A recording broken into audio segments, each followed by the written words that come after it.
more clearly we see a family resemblance. And in certain cases, children have exactly the same heredity, gene for gene. These are identical twins. Identical twins begin life as one fertilized egg.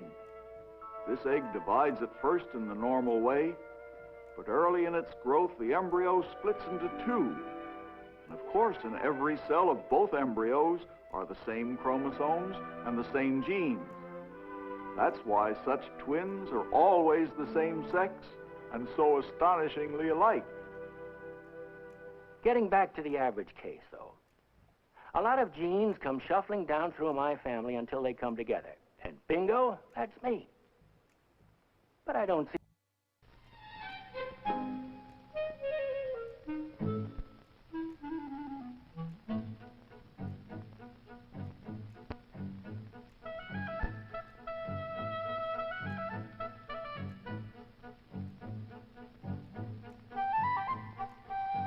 One of the most common causes of injuries in work situations is falling. Falls are second only to auto accidents in number of fatalities. The moose calf spends the first few months of its life within the sheltered environment of the spruce forest.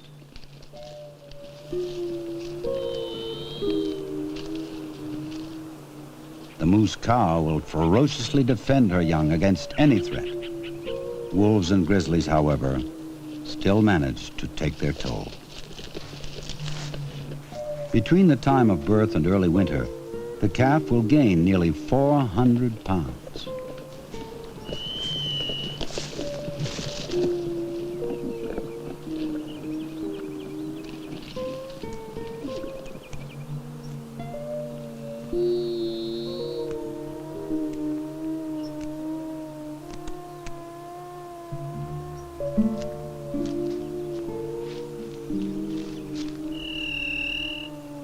The habitat for most plant eaters of the subarctic has been narrowed to the range of the specific plants they thrive on. Predators tend to be wide-ranging in their search for food. In a land where prey is rarely abundant, the red fox may need to hunt in many habitats in order to feed its young. By autumn, the pups will be ready to venture out from the den and face the coming winter on their own.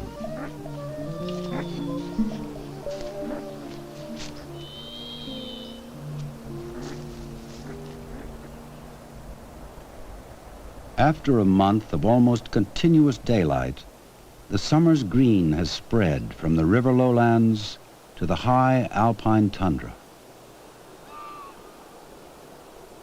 Most of the plant life in this land above treeline grows in a shallow carpet. It is but a thin veneer of life over cold, barren soil and rock. The Dall sheep inhabit this sparse, windswept realm because the available cliffs offer a refuge from predators.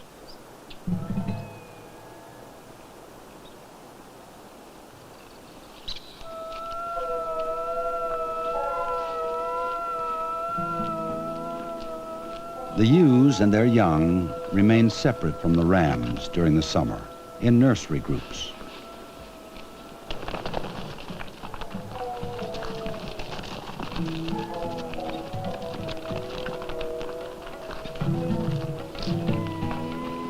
Through the abandon of play, the lambs quickly develop their skills of escape and begin to compete with each other.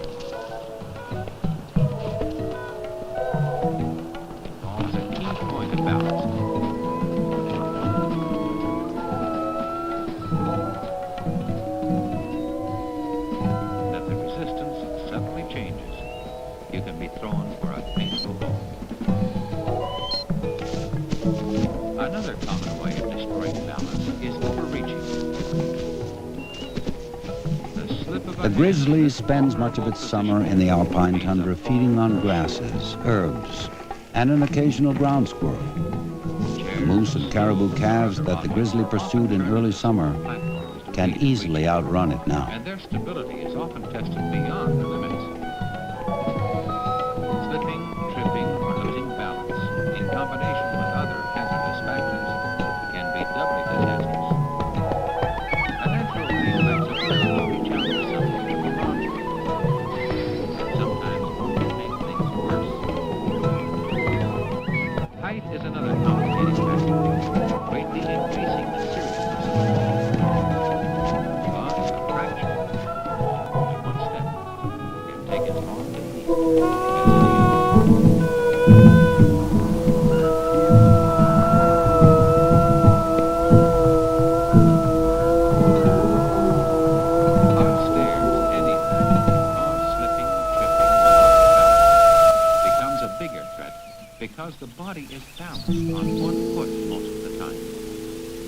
An object doesn't have to be very big or very high to cause serious trouble on stair steps.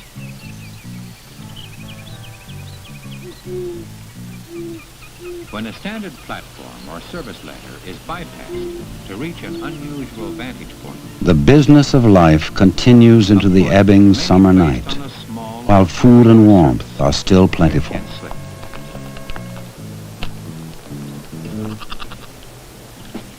Time, like the restless caribou herd, moves on.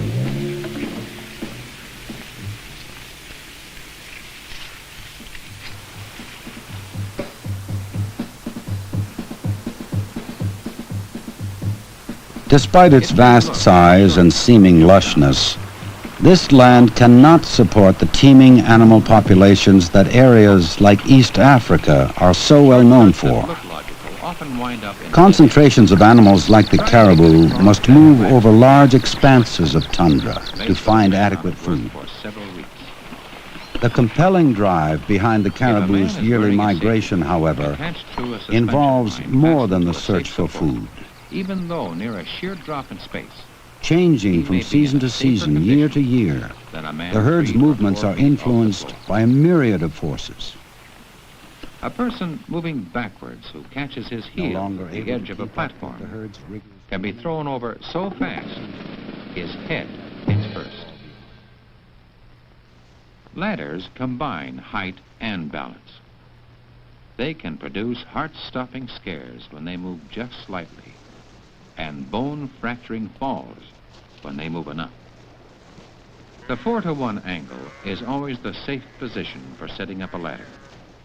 The rule is, set a straight ladder 1/4 as far as the height of its support point. It's particularly important to secure ladders that are leaned against cylindrical or irregular surfaces, or set on uneven surfaces. But no matter how the ladder is set, any heavy pushing or pulling up there can lead to a painful fall. As long as this touch remains level, these natural relationships. It always takes 2 hands to go up or down a ladder safely. Heavy or clumsy material should never be hand carried up a ladder. Sure, moving a high ladder is an effort, but it is far healthier than overreaching and risking a permanent injury. Always remember to keep your belt buckle inside the rails of the ladder you're working on, and you won't reach out too far. And remember, the personal penalty can be very severe for a failure to thoroughly inspect the crucial parts of a ladder or scaffold before using it.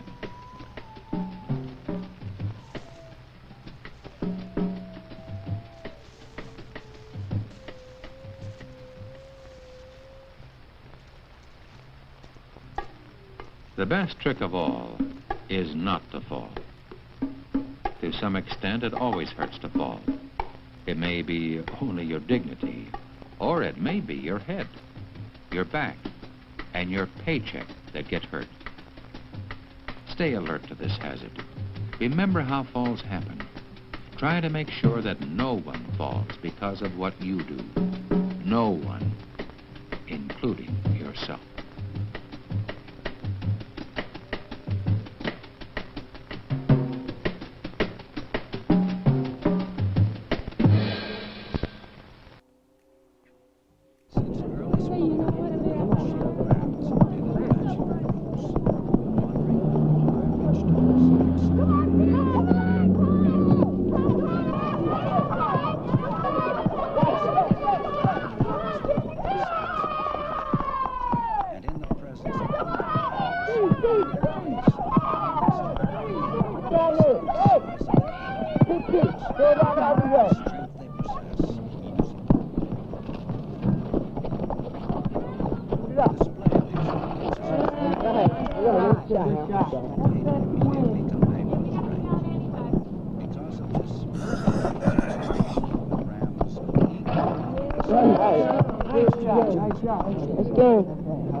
Come on, Hal, let's go.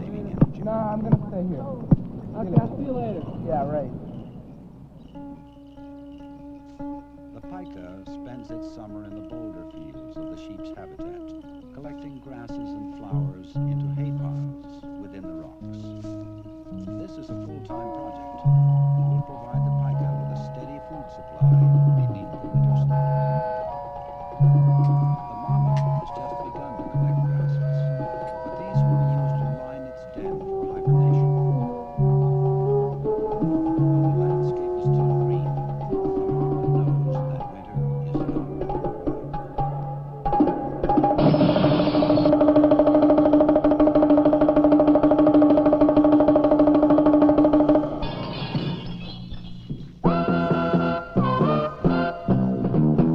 Hey, is it fun or just dumb?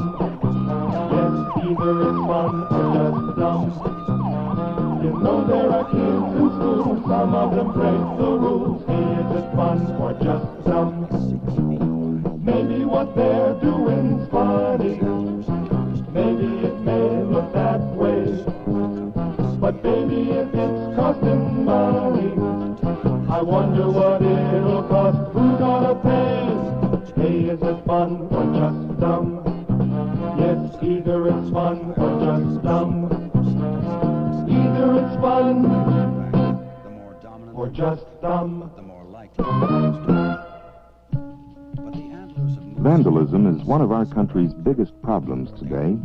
Estimates for destruction to school facilities alone is over $100 million per year. develop a higher And counting all acts of vandalism to public and private property, some experts push the figure to over $1 billion every year. strike. Of course, $1 billion is only money. But what about the tens of thousands of these young people convicted of these crimes? Fighting has evolved to be By far, the largest number of offenders are young people, who have the most to lose by getting caught at such actions. Not surprisingly, employers and others consider vandalism as a criminal act. Therefore, former vandals may lose access to jobs, schools, organizations, or things wanted later in life. Well, it's serious business, but when asked why they did it, the usual answer was, for fun. Autumn is the bright flame of a summer's energy, glowing from Hey, the what you do with the cops, Steve? What do you mean what I do? Just acting natural. But they caught you red-handed, didn't they? Yeah, but they can't do anything about it. How? You okay? I thought it was fun. I understand how you feel, but while we certainly can't condone the breaking of school property, shouldn't we try to understand it in terms of pent-up feelings? I mean, we all have times when it would be fun just to break something. We should find something better to do without time to breaking windows. I think it's really dumb to break things. Breaking windows is stupid, because somebody's always got to pay for them. And it might be one of us. And none of us can afford it. Besides, you wouldn't like it if somebody did it to your house. A young golden eagle will now test its skills of flight on anything that seems challenging. These days, I work almost full-time fixing school windows that kids break. It's not so hard to do, but glass costs a lot of money. And it takes time I could better spend on other jobs. They don't know it, but the students that break the glass wind up paying for it one way or the other. Because now, many schools take the cost out of recreational and athletic equipment. And if they get caught, chances are they'll have to pay for it anyhow.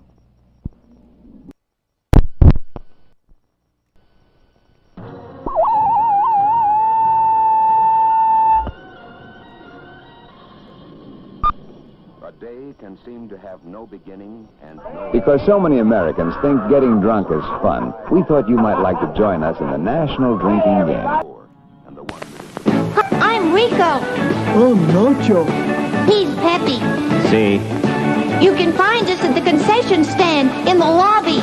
Along with all sorts of other tasty goodies. See? Rico's Nachos, a refreshingly new and different snack discovery. Chock full of high-quality ingredients, crisp, fresh tortilla chips, covered with creamy aged cheddar cheese, topped off with zesty jalapeno pepper rings. Rico's Nachos, out of sight. Remember, folks, we're the new star at the snack bar. Rico's Nachos, a new taste treat you can't beat. See? Rico's Nachos, on sale at the snack bar now.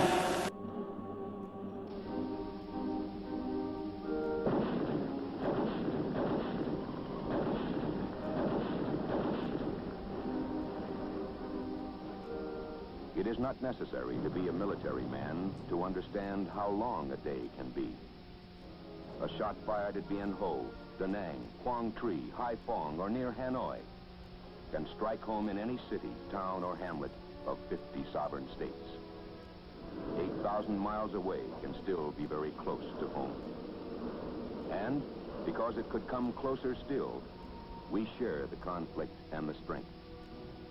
We also share the understanding and the courage to prove that the honor of a nation's word has greater meaning than formal letters written on a scrap of paper.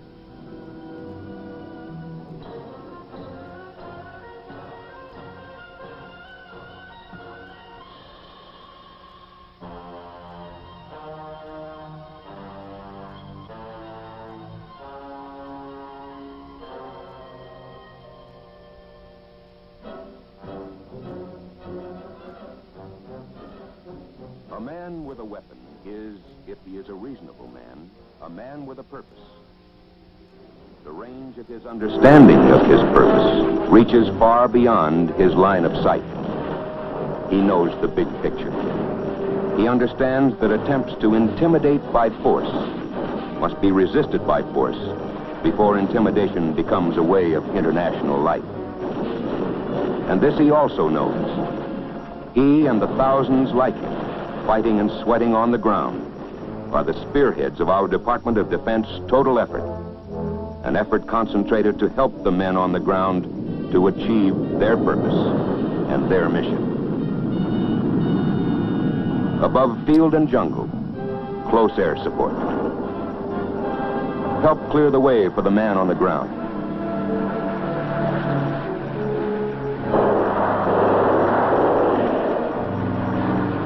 Reinforcing. Return to care and safety those who have taken as well as given. Support those men during the long hours of daylight.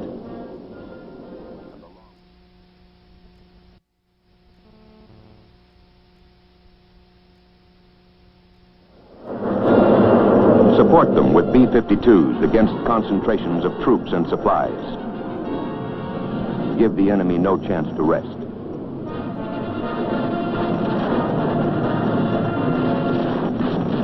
Support them with tactical fighter bombers to keep up the pressure and help destroy our enemy's ability and desire.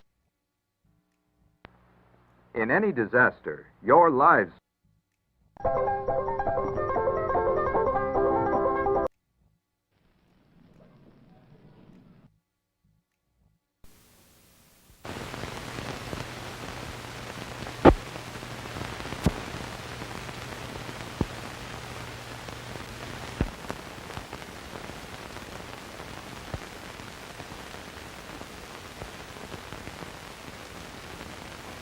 Perhaps most of us have forgotten the precise day. It was June 3rd, 1965. But not many of us will forget the experience of seeing Ed White leave the open hatch of Gemini 4.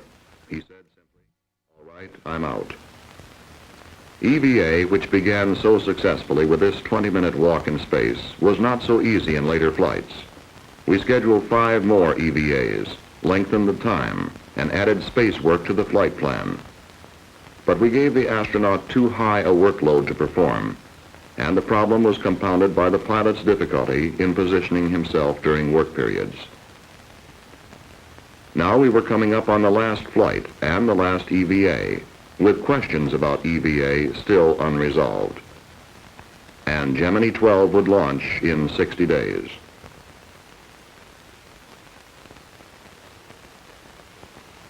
Part of the answer may be found under the water of this pool, where we have submerged mock-ups of the spacecraft and Agena target docking adapter.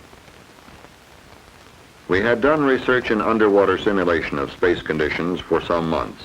Now, for the first time, a flight crew will incorporate underwater simulation into their EVA work training. In an inflated pressure suit, astronaut Edwin Aldrin, pilot for Gemini 12, is weighted with 60 pounds of lead. He is positioned at the prepared Agena workstation by trained scuba divers.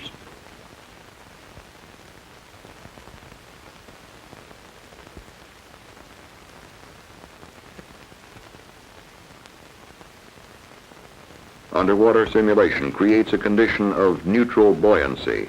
It gives the pilot an effect quite similar to that of zero gravity. Astronaut Aldrin has attached himself by a waist tether to rings on the Agena.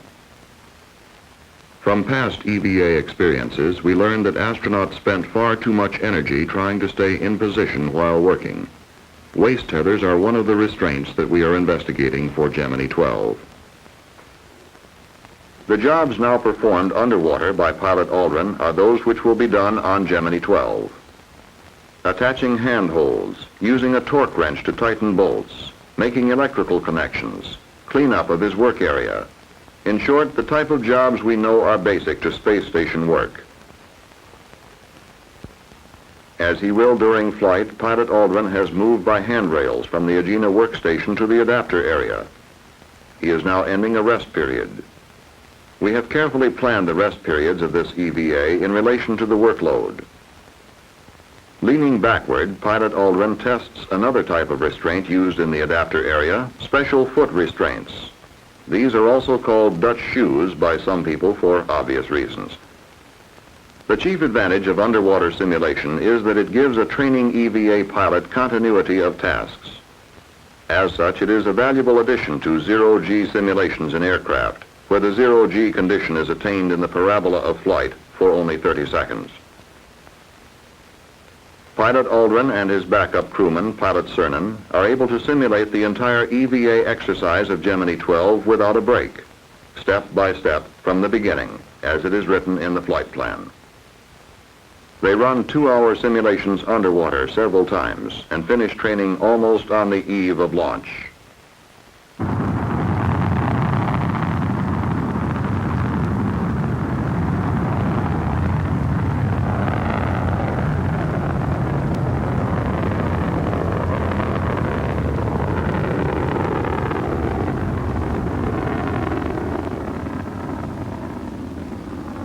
On November 11, 1966, the Atlas Agena target vehicle for Gemini rendezvous and docking lifted off the pad at Cape Kennedy, 7 minutes after 2 p.m. Eastern Standard Time.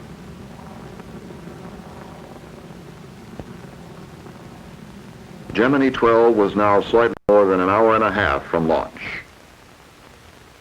Command pilot for the mission was Jim Lovell, already a veteran of the longest manned spaceflight, 14 days on Gemini 7. In the 4 days ahead, he would log more hours in space than any other man. His pilot was astronaut Aldrin. The Agena was inserted into an orbit of 164 nautical miles by 159 nautical miles. Mission Director Bill Schneider gave the final go for the launch of the last Gemini.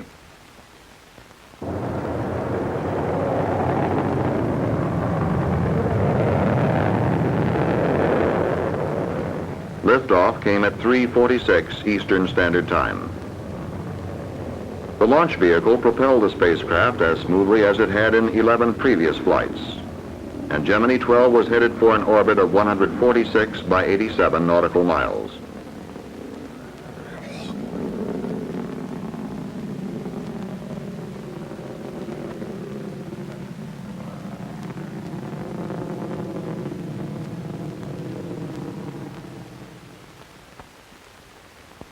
The first order of business after insertion into orbit would be an M=3 rendezvous, or rendezvous during the third revolution.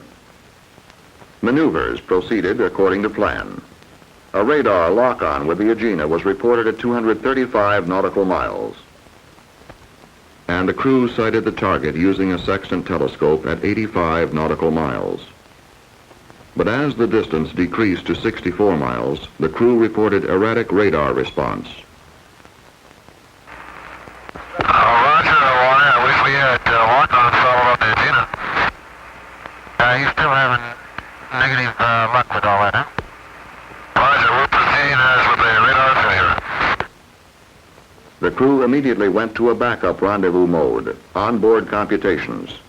The pilot bent over his charts, relaying distance and burn rates to the command pilot.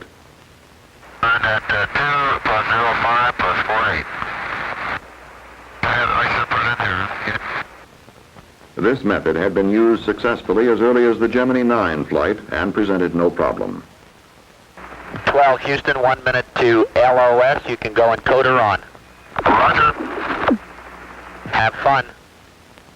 But still it is interesting to note that the pilot making the computations this time had written his doctoral thesis on just this subject, rendezvous modes. Dr. Aldrin was as calm as though he were sitting in the graduate stack studying. And Command Pilot Lovell brought Gemini 12 to a station-keeping position at Tenerife, 3 hours, 46 minutes after liftoff. He began making his preliminary docking approach. He will dock south of Japan within range of the tracking ship Coastal Sentry Quebec, or CSQ in the flight controller's call letters.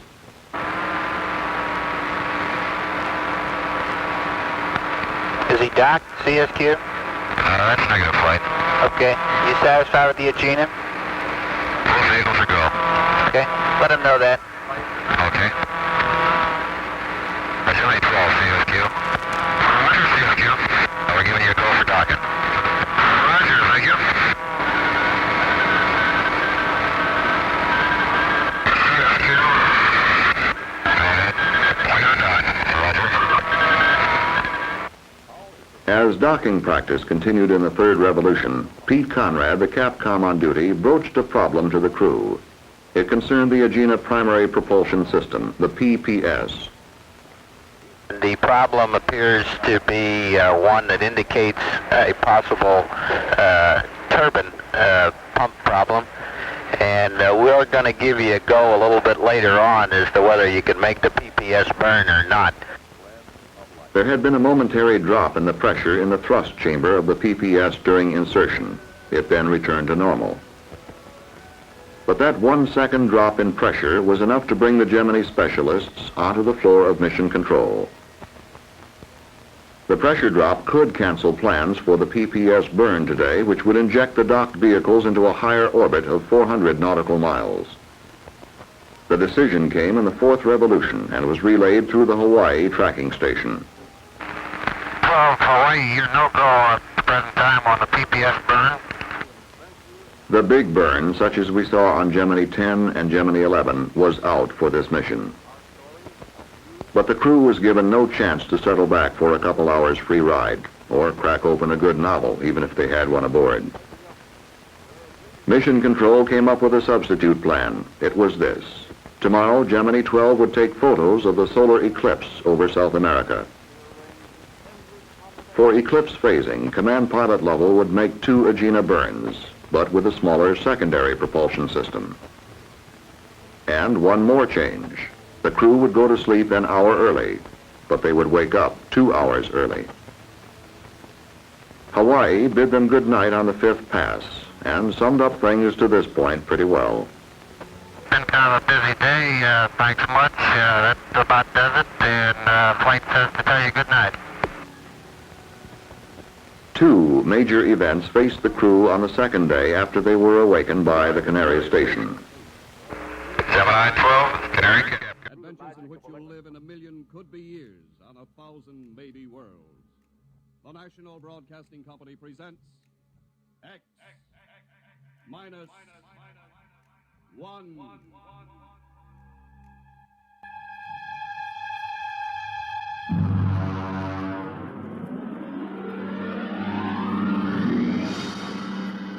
Tonight's story, No Contact.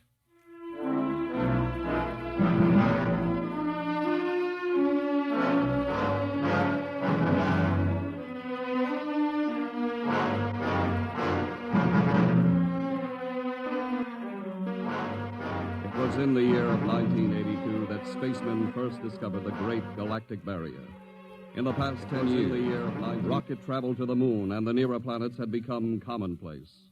And then men fixed their sights on a more distant star, the remote planet known as Volta. 5 exploratory ships went out, and none came back. each in turn disappearing mysteriously at the same vanishing point, at an invisible wall somewhere in the vast outer reaches that became known as the wrecker of spaceships, the Galactic Reef. And yet, the explorers refused to admit defeat. It was on June the 2nd, 1987, that the rocket StarCloud made ready for takeoff, the sixth to attempt to crack the barrier and win through to Volta. Now hear this. Condition green. 2 minutes to blast off. Condition green. 2 minutes to blast off. Well, Lewis, this is it. I don't suppose you'll be needing the ship's doctor up here on the bridge during blastoff. I think not, Smitty. There's little chance of acceleration bends in these new overdrive ships. I'll be in my office then, counting vitamin pills if you need me. It's only a few steps. Good luck, Lewis. Thank you, Smitty. Lieutenant Collier. Yes, sir? You're relieved. You'd better get down to navigation control and take over. Yes, sir. Lieutenant. Yes, sir? We've never flown together before. This is your first flight in a space vessel as big as the StarCloud. Yes, sir, but I was trained in oversized jobs at the Naval Academy. Well, if you're half as good a navigator as your father was, you'll do fine. Thank you, sir. Did you ship out with my father? I served under him on one of the first rocket runs to the moon. I see. I almost went along on his last trip to the barrier. Too bad about that. Yes, sir. That's all, Collier.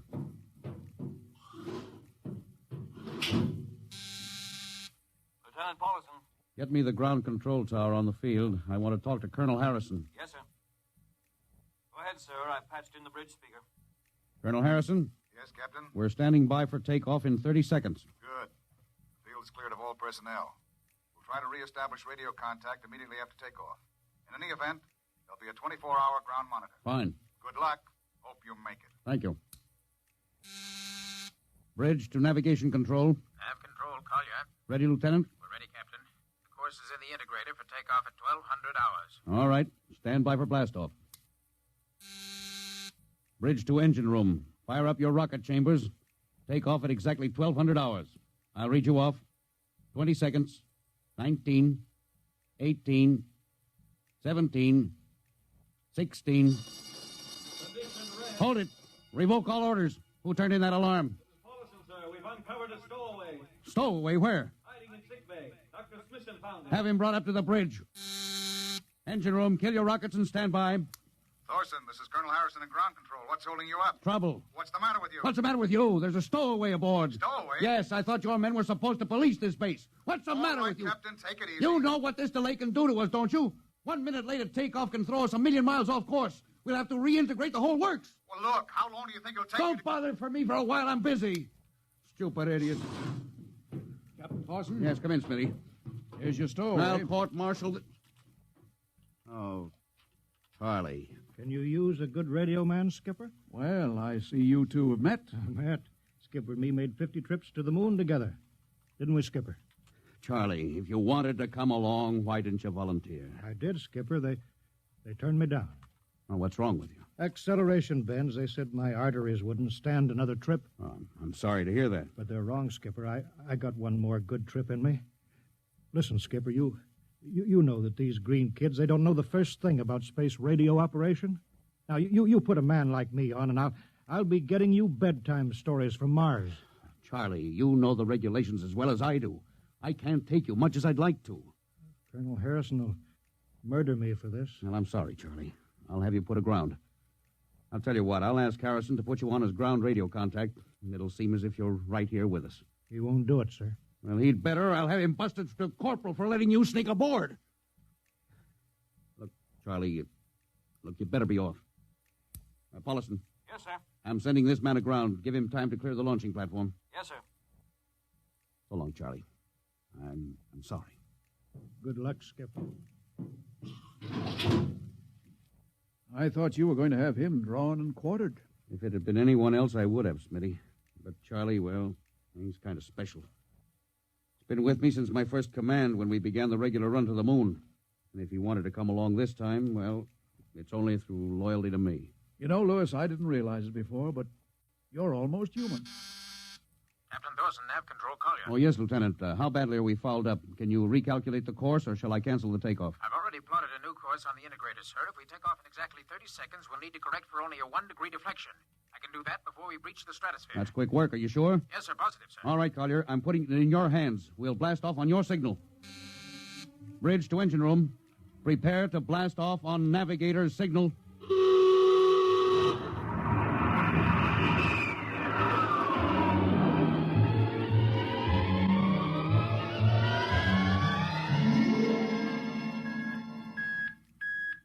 How are we doing, Collier? Coming on the bearing, sir. That's 4, 3, 2, 0. We've intersected the course vector. Good work, Collier. Course is corrected, sir. We're ready to go into atomic overdrive anytime you say. All right. Stand by. Yes, sir. Now hear this. Now hear this. Prepare for maximum acceleration. Bridge to engine room. Kill your rockets. Rockets out. Fire up number 1 cyclotron.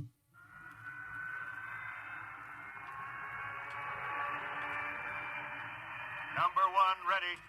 Fire up number 2. Number 2 ready. Withdraw your dampening rods. Fission chamber ready. Blast tubes cleared. All generators operating at capacity. Take it over, sir. Go into overdrive at the count of 0.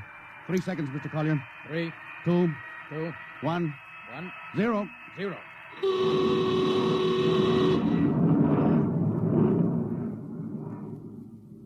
How are we doing, Collier? On course, sir. She's running hot and true. My compliments, Lieutenant. This job would have done your father credit, and he was the best navigation officer I ever saw. Oh, thank you, sir. Start your gyros. Put her on robot control. All right, the bridge is yours, Mr. Collier. If you need me, I'll be in Dr. Smithson's office. Yes, sir.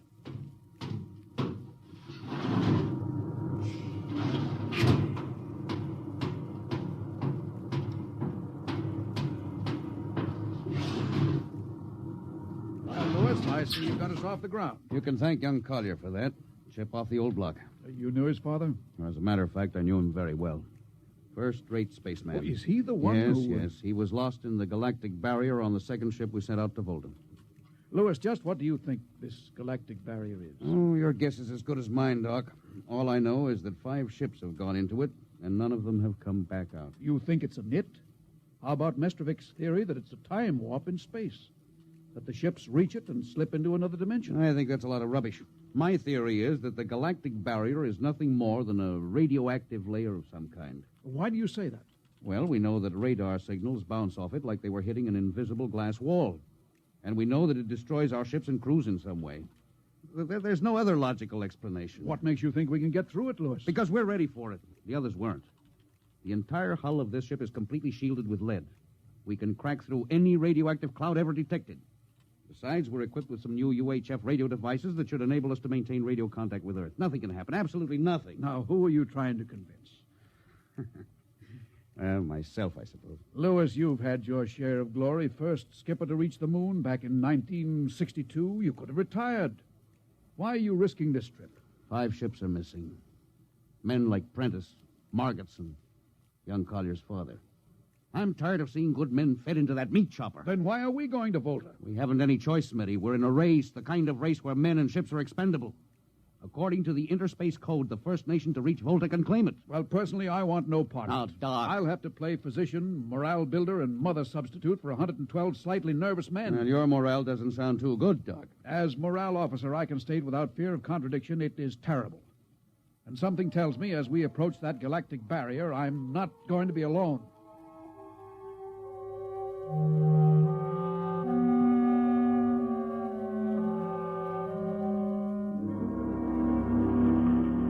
Hello, Earth. Hello, Earth. Captain Thorson of the Star Cloud calling Earth. Hello, Star Cloud. Hi, Captain. Charlie. Well, I see they haven't court-martialed you yet. No, sir, thanks to you. Well, it's good to hear you. You can read us the funny papers on Sunday morning. All right. How's our signal? Strong.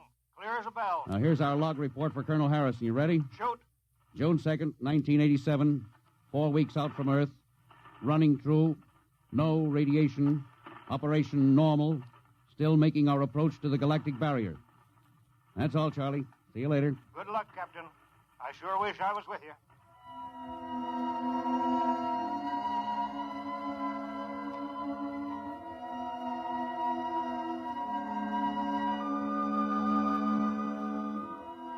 How's the morale, Smitty? The men know we're getting closer to the barrier. They're beginning to show a little tension, Lewis. Oh, how's their physical condition? Any sickness? About half the crew has come down with space blues. I was afraid of that. Are they bad? Same as usual. Lips and hands with a bluish cast. Eyes are sensitive to infrareds. I don't know. When I first started flying these tin cans, nobody ever heard of space blues. Well, now there's a theory it's caused by the terrific acceleration of atomic overdrive. Change in gravity affects the circulation. What do you think? I think it's psychosomatic. I've noticed that the same men who get space blues under tension on a ship tend to get blue coloration back on Earth when they're upset. I guess it's just an occupational disease of space navigators. You think it's just nerves, then? Well, young Collier's got a bad case. I think it's tension from overwork. Maybe he needs some vitamins.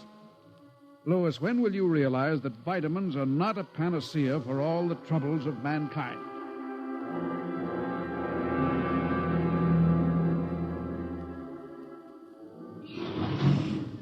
Sir, I understand that you relieved me from duty. Well, Dr. Smithson says you aren't looking very well, Collier. I'm giving you a rest. Sir, I feel perfectly able to continue. Your lips are as blue as Minnetonka. Captain, I'd like to remain at my post. Don't be foolhardy, Lieutenant. I'm not being foolhardy, sir. I have a special, personal reason for wanting this expedition to reach Volta. Your father? Yes, sir. You think he might still be alive? I have to find out what happened, sir. I think I understand. Very well, Collier. Report back to duty.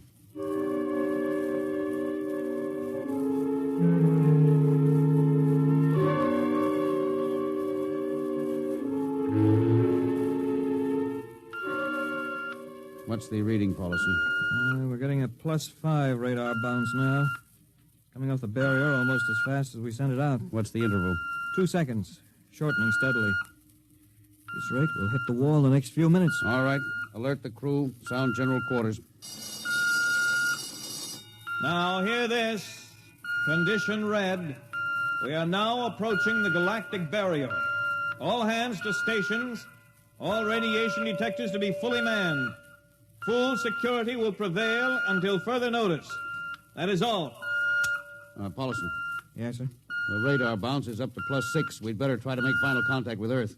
Is Sparks still trying to raise the base? Yes, sir, but he's not having much luck. Oh? Seems to be some interference. That's the radio room now. Yes? You got him? Well, cut in on the bridge speaker. Captain will take it from here. Hello? Star Cloud to Earth. Can you hear me, Earth? Hello, Skipper. I can barely read you. You're getting heavy static from Sunspot. That's not sunspots, Charlie. We're right on top of the galactic barrier. Getting a +7 radar bounce.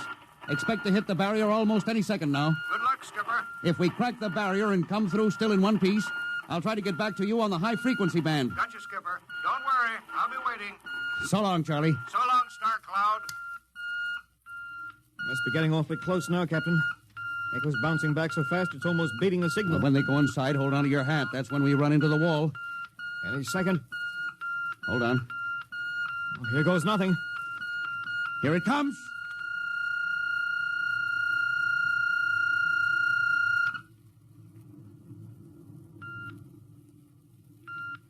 Captain. Nothing happened. We made it. We made it, Captain. No radiation, no time warp, no nothing. Now, the crew's gone crazy, sir. Let them. They've earned it. Doc, can you break out a few bottles of snakebite serum for medicinal purposes? I sure can, Lewis. This calls for a celebration. How's your morale now? It couldn't be better. How's yours? Couldn't be better. What the... Condition red. Condition red. Radiation detected. Condition red. Radiation detected. Holy mackerel. Look at the needle on that indicator. Paulson. Yes, I see it, Captain. Picking radiation like crazy. What's it like? Well, it's a strong impulse. What kind? I don't know. It's too long for a cosmic ray, too short for UHF. Whatever it is, sir, the ship is lousy. Well, track it down, triangulate it, and make it fast. I want a directional fix. Yes, sir. Engine room. Yes, sir. We're picking up radioactivity. Is the fission chambers? No leak here, sir. Check your gauges. Nothing here, Captain. Must be coming from outside. Damage control. Is our lead shield leaking radiation? Well, keep at it. Paulson, how are you doing? I've got it fixed, Captain. Well, what is it? Well, I'll have to recheck my figures. Well, hurry it up. Angle is correct, but I Come don't... on, man, for Pete's sake. Where's the radiation coming from? Sir, it's coming from inside the ship. That's impossible. No, sir, I've checked it twice. Well, it's got to be the engines, then. If it is, sir, we're finished. Engine room. Yes, sir. That radiation must be in the overdrive pile. No, sir, it isn't here, sir. Are you certain? Yes, sir. All right, keep checking. There's only one thing left to do. Paulson, get a Geiger counter. We're going to start combing this ship inch by inch. Yes, sir. All right, turn it on. Yes, sir. All right. Ready, Captain. We'll check the atomic guns first. Come on. We'll cut through the officers' quarters here to ordnance. Now turn here. Oh, wait a minute, sir. Huh? What is it? The signal's weaker now. Yeah. Let's go back. Hold it. Seems strongest right about here. Doesn't make sense. Whose cabin is this? Lieutenant Collier's. Collier? Oh, he's down in nav control, sir. Oh, try the door. It's not locked, sir. Oh, it's in here, all right. Listen to that counter. Strongest over here. Open that wall cabinet. It's locked, Oh, sir. smash it. Shut off that Geiger counter. Now, what do you make of this, Paulson? Well, it looks like some sort of portable transmitter, sir. Must be foreign manufacture. I don't recognize the calibration symbols at all. I've never seen anything like it. Which raises a small question. What is Lieutenant Collier doing with a transmitter in his cabin? I don't know, sir. Well, I intend to find out, Paulson. Get down to nav control and bring Collier up to the bridge on the double. Well, hadn't we better find some way to shut this thing off first? I know a way.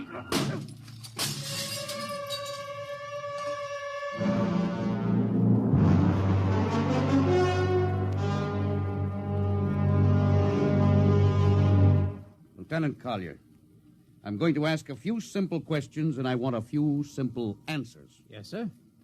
What were you doing with a transmitter in your cabin? Transmitter, Captain? Oh, you know nothing about it. Oh, no, sir, I don't. Do you recognize these calibration symbols? No, sir. Can you think of how it might have been placed in your cabin without your knowing it? No, sir, unless someone came in while I was on duty. Would that have been possible? I suppose so, if someone had a key. I found your cabin door unlocked. Well, I meant a key to the wall cabinet. I didn't say the wall cabinet. Well, I... You what, Lieutenant? How could you have known it was in the wall cabinet? Well, I just assumed, sir. Lieutenant Collier, I find it hard to believe you would lie. Having known and respected your father, having observed the way you handle your job. However, I intend to get to the root of this thing. May I have your wristwatch, Lieutenant? Sir? Your wristwatch. Yes, sir. Paulson, turn on that Geiger counter. Yes, sir. Hold this watch next to it. Yes, sir. That's all. Lieutenant, if you hadn't any close contact with that transmitter, how do you explain the radioactivity of this watch? Well, I don't, sir. I think you'd better. To whom were you sending those signals? Condition red. Condition red. There's your answer, Captain. What is this, Collier? Alien spaceship approaching. Alien spaceship approaching. Collier, who's aboard that ship? All right, now talk! Very well, Captain.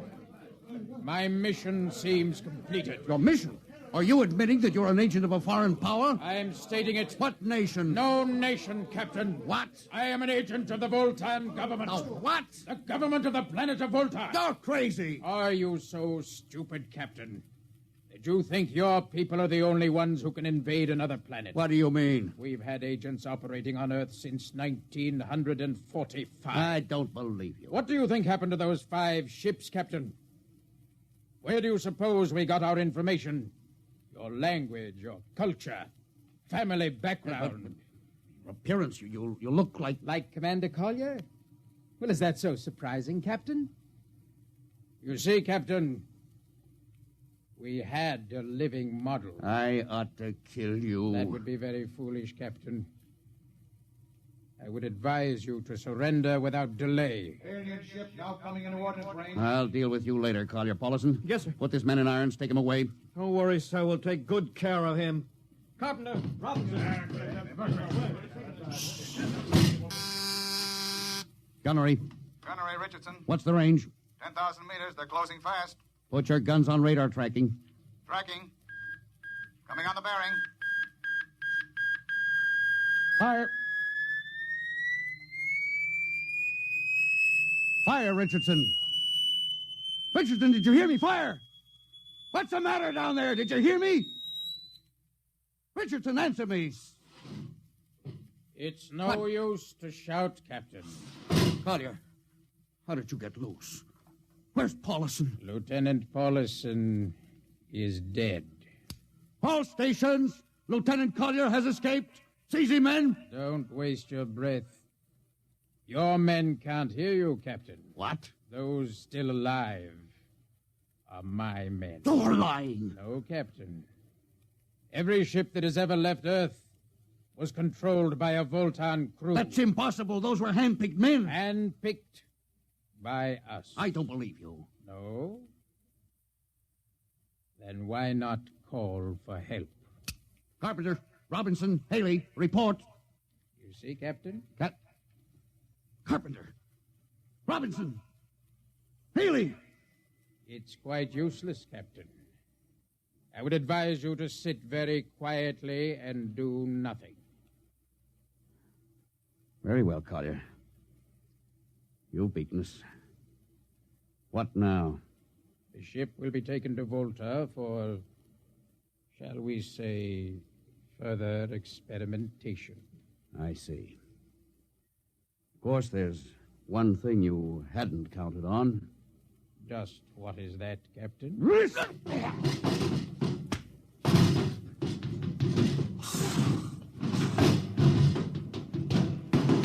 Carpenter! Are you in there, Lieutenant Carpenter? Can't all be dead. There must be one alive. Smitty, Dr. Smithson! Smitty! Smitty, what have they done to him? Louis, Oh, dirty. Don't talk. I must lean closer. There's not much time. Louis, space blues. Space blues? What is it, Smitty? What are you trying to tell me? All men with space blues. Voltans. Let me help you. No, Louis. Get message back to Earth. Voltan, 5th column. Watch out for space blues. Smitty. Oh, Smitty. Captain Thorson, you can't hide from us now. Come back to the bridge and surrender, or my men will come and get you.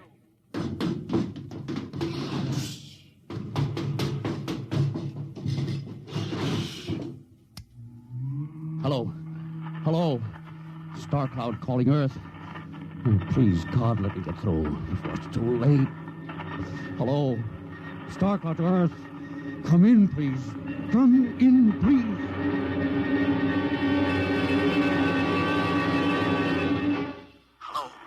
Hello. Star Cloud to Earth. Captain Thorson calling. Charlie, come in, please, hurry. Hello. Oh, hello. Can you hear me, Charlie? Skipper, is that you? Are you getting my signal? It's coming in a little louder now, Skip. Keep sending. God, now look, Charlie, listen to me. Not much time. Get word to Colonel Harrison. Crew mutinied. Most of crew members, Voltans. What? Voltans. Spell that. V-O-L. Voltans. That's right. They're from the planet Volta. Skipper, are you all right? Now, Charlie, this is serious. They'll be here any second. Now, listen, they have a 5th column on Earth. They're planning to invade you. You mean it? Of course I mean it. Tell Harrison, posing as humans. You can detect them by space blues. You got that? Only Voltans get space blue. Charlie, did you hear me? Space blue. I get you. They're breaking in, Charlie. I'm depending on you. Warn everybody. Captain. They've opened the door. So long, Charlie. Tell Harrison. Captain Thorson. Hello. Hello, Star Cloud. What's the trouble, Sergeant? I was just trying to raise the Star Cloud, Colonel. I had any luck? No, sir. No contact. No contact, eh? No, sir. Nearly an hour since they hit the galactic barrier. I don't understand why they haven't tried to get a message back. No, sir. Neither do I. Oh, all right. I'll take over for a while. Yes, you do that, sir. It's all yours. Right. Oh, and Charlie, you better go out and get yourself some coffee. You look a little blue around the gills.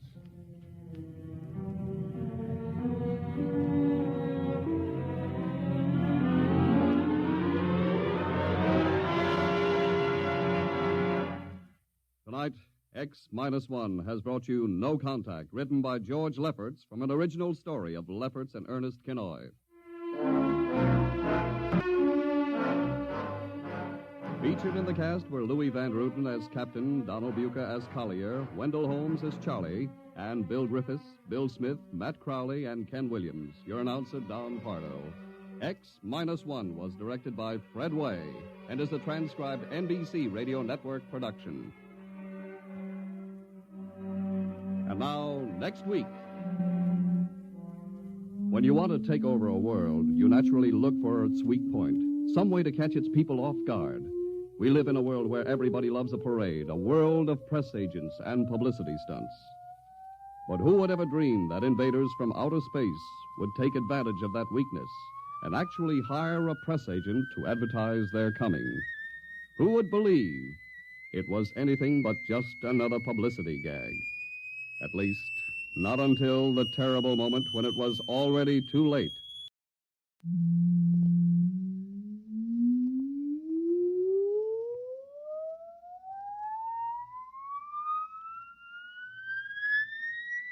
Countdown for a blast-off.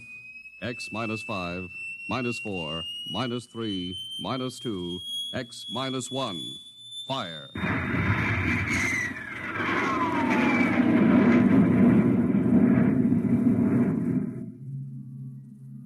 From the far horizons of the unknown come transcribed tales of new dimensions in time and space.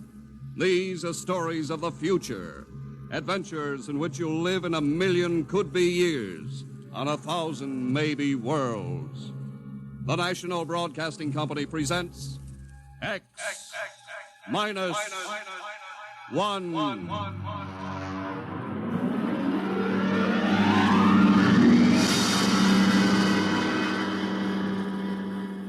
If you wanted to take over our world with a minimum amount of resistance and trouble, how would you go about it? Tonight we'll tell you how, with a strange and chilling story by George Lefferts. The Parade.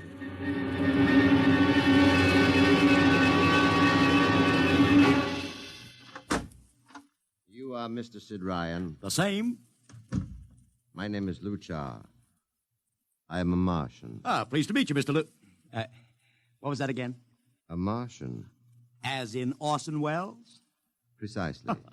I'm a Rotarian myself. Sit down. Thank you. Now that we've had our little joke, Mr. Luchar, what can Publicity Associates do for you? I am interested in obtaining publicity. It has been my observation that advertising and publicity are the very backbone of earthly civilization. Spoken like a true Martian, Mr. Luchar. Now, if you'll tell me the name of the client. The client, of course, will be the Martians. You don't give up, do you? Give up? The gag, I mean. Oliver. Yes, Mr. Ryan? This is Mr. Luchar. Oh, how do you Mr. Luchar claims to be a Martian. Take him outside, will you, Oliver? I am happy to see, Mr. Ryan, that my telling you I am a Martian has approximately the effect I guessed it would. I believe we can do business. I have here cash retainer of $5,000.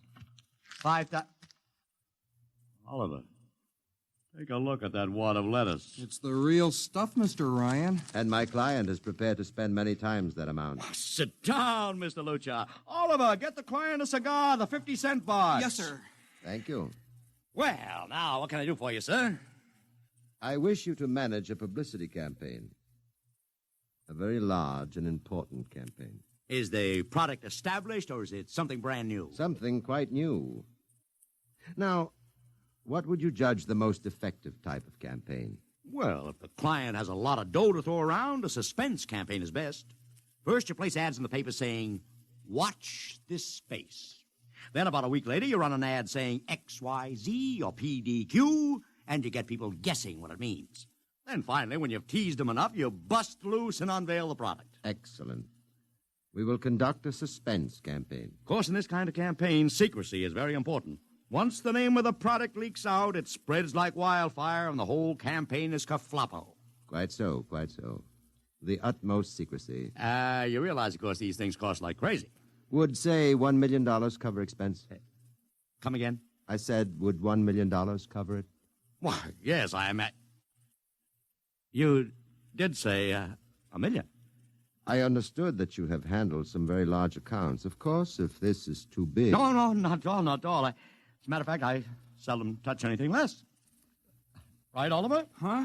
Oh, of course. That's right, Mr. Ryan. Absolutely right. Yes.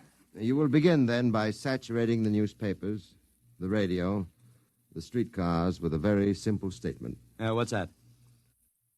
I will write it on a card. Here you are. The Martians are coming. Say, that's not a bad teaser. Got that, Oliver? Yes, sir. The next ad will read, June 1st is Martian Day. June 1st is Martian Day. What happens on June 1st? The parade takes place. What parade? I wish you to arrange a parade up Fifth Avenue. You mean like the Macy Parade? Exactly. Except that the theme will be the world of tomorrow, the Martian world. My client would like it to be a gay affair. Balloons, clowns, pennants, pretty drum majorettes. Say, that sounds terrific. I might be able to interest the department stores in a tie-in. Fine. The parade will climax the campaign. On June 1st, the product will be unveiled. Good enough. By the way, Mr. Luchard, just what is the product? What are we selling? Oh, no, Mr. Ryan. Secrecy, remember? Yeah, but after all... Mr. Ryan, all will be revealed to you in good time. For the moment, let us say that we are selling a concept. A concept? The concept of invasion from Mars.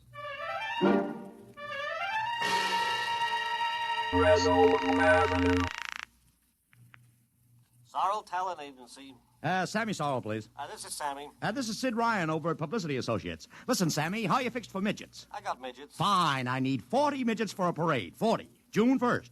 And listen, Sammy, I want them dressed in little spacesuits. In little... You know, like men from Mars. Mars. Okay? And I want some movie extras, maybe 50 of them. 50. Also rigged up like men from Mars. Make them look gruesome. Got that? Gruesome. Also, I need some horses with pretty girls on top of them. Maybe you can get that bunch from Maroney's Traveling Circus, the one we booked for the Fireman's Parade in Albany last year. Yeah, I'll try, Sid. Never mind the expense. Just get me the talent. Sounds like you're landing a big client there. Who is it? It's a secret. I gotta hang now. Call me back, Sammy. Right. How you doing, Oliver? Oh, fine, Mr. Ryan, just fine. I got 100 small boys pasting little stickers. The Martians are coming on the subway platforms. Good. We got full-page ads in all the dailies. Good. And 10-second spot announcements on every local station. Good. It's costing a fortune. Good. The more it costs, the bigger our percentage. Spend like you were going to the electric chair, Oliver. Yes, sir. How are you making out in the parade? If it comes off, it'll be the biggest thing since Barnum invented the midget. I've got Macy's, Gimbals, and Saks to contribute floats. Everything is built around the Martian theme, see? Even the horses will have long feelers attached to them and funny-looking extra legs. It'll be sensational. That sounds fine, only... Only what?